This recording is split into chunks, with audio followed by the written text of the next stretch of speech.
ng accountability dun sa mga napatay. Yung reaction nyo, Sen, nung nalaman ninyo na finally meron ng inilabas na arrest order ang ICC laban Okay. sa dating Pangulo. Unang-una po, hindi naman po ako nagulat na Mhm. kasi dati na ho natin yan hinihintay. Actually, last year may mga ganun na mga Opo. haka-haka, yung mga umiikot na balita. At may impormasyon din po ako, mga ganun na ah, akala natin nung July last year, and then yung October, and then yung end of the year, tapos February, at ito na. So hindi na po ako nagulat kasi talaga naman na since minomonitor ko naman po yung sa ICC matters na alam ko naman po na talagang nasa end stage na yung investigasyon na yan by the end of last year ay end stage na. So inaasahan ko na rin po yon na nagagawin ito na mag-i-issue ng warrant of arrest kasi po yung prosecutor, yung investigative team ng Office of the Prosecutor ay talaga namang sineryoso yung kasong ito. Talaga nagkalap sila ng mga facts, nagkalap sila ng mga ebidensya, nagkalap din sila ng mga testigo.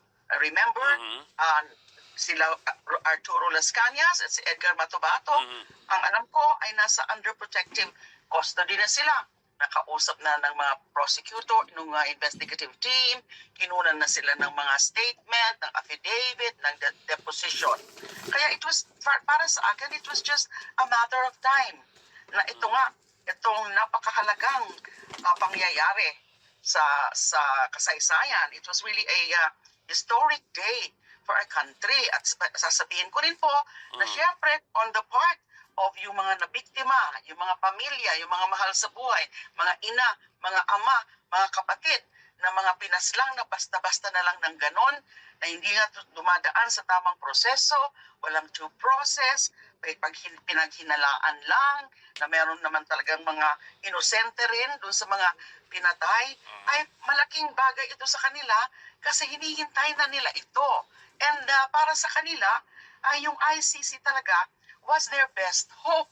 Kasi hindi sila very low yung kanilang confidence na makakakuha sila ng hustisya dito sa atin. Kasi nga napakabagal, and then hanggang ngayon walang pinafile na kaso, criminal case or cases against Mr. Duterte and others like former PNP chief and now Senator Bato de la Rosa. Ako, importante ito para sa akin. Kaya sinabi ko doon sa statement ko, this is deeply personal for me. Why?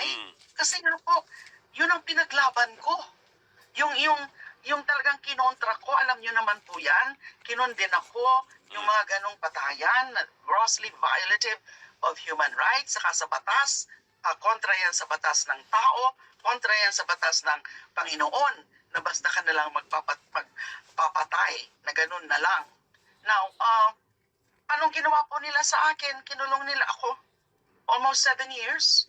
So, para sa akin, this is again part of my vindication. Na-vindicate ako nung pinasura na yung lahat ng mga kaso ko. Yung mga peke, mga invento na mga kaso against me. Nabasura na po yun. So I really felt vindicated because the truth has come out. I also felt vindicated, Robert, nung sa Quadcom hearing. Sa Quadcom hearings ay nagsilabasan yung ilan-ilan na mga resource persons o testigo na sinabi nila kung ano yung mga nalalaman nila tungkol nga sa war on drugs. Na-vindicate ako doon kasi yun naman talaga ang lagi kong sinasabi noon na itong war on drugs na to, parang ano lang nila ito yung parang it was just their front na para tugisin yung yung katulad ko na kumukontra sa kanila. Na sila pala yun, sila pala yung protector. Ako yung binansagan nila na protector ng mga believed drug lords na walang katotohanan. So I felt vindicated at that point. And again, sa mga pangyayari kahapon, na feel ko uli yun, Robert, yung vindication. Kasi pinaglaban